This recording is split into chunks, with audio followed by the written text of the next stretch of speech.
চীনে ডিসেম্বর 2024-এর মাঝামাঝি থেকে হিউম্যান মেটানিউমো ভাইরাস HMPV সংক্রমণ বেড়ে যাওয়ার খবর পাওয়া গেছে। এর ফলে জনসাধারণের মধ্যে উদ্বেগ সৃষ্টি হয়েছে যে এটি হয়তো নতুন কোনো ভাইরাস।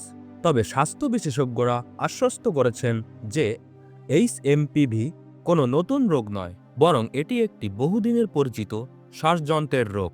বিশেষজ্ঞরা জানিয়েছেন HMPV প্রায় 60 বছর ধরে বিশ্বজুড়ে পরিচিত হলেও 2000-এর দশকের শুরুর দিকে এটি আনুষ্ঠানিকভাবে শ্রেণীবদ্ধ করা হয়। এটি ফ্লুয়ের মতো লক্ষণ যেমন মাথা ঘোরা, জ্বর, কাশি এবং দুর্বলতা সৃষ্টি করে, যা অন্যান্য শ্বাসযন্ত্রের রোগের সঙ্গে মিলে যেতে পারে। চীনা রোগ নিয়ন্ত্রণ কেন্দ্রের জ্যাং লিশু জানিয়েছেন HMPV এর অধিকাংশ উপসর্গ এক সপ্তাহের মধ্যেই সেরে যায়।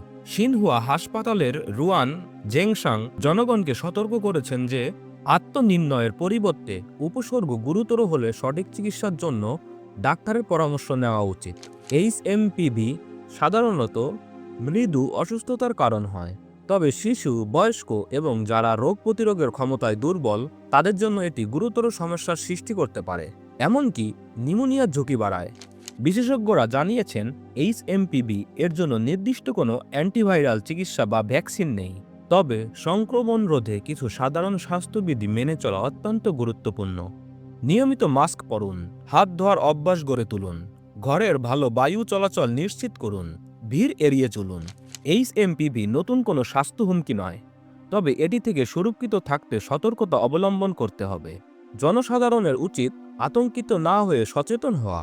স্বাস্থ্য বিশেষজ্ঞদের মতে সঠিক প্রতিরোধ ব্যবস্থা ও স্বাস্থ্য সচেতনতা এই রোগকে নিয়ন্ত্রণ রাখতেই যথেষ্ট।